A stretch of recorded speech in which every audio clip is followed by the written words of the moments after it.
অনেক দল আছে তাদের নাকি ব্যাংকও আছে, তো বিএনপির তো কোনো ব্যাংক নাই।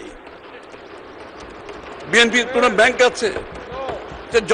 বাংলাদেশের এটা জনমুখে প্রচারিত, এটা সবার জানা আছে তাদের নাকি ব্যাংক আছে। তো তাদের যদি ব্যাংক থাকে তাহলে তাদের দলের সদস্যদের ঋণ খেলাপি হওয়ার তো সুযোগ নাই, মাননীয় স্পিকার। এমনকি এই একটু আগে আমি একটা বিল এনেছিলাম, ওই বিলের সময় অনেকে বলেছেন যে এখানে এই যে বয়সটা বাড়ানো হচ্ছে, এখানে বোধহয় পছন্দের কাউকে দেওয়ার একটা সুযোগ সৃষ্টি করার জন্য।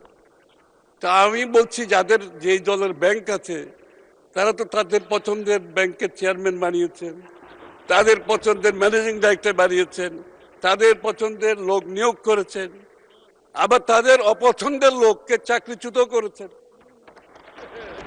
এই কাজটা তো মাননীয় স্পিকার বিএনপি করতে পারবে না, সেই সুযোগও বিএনপির নাই।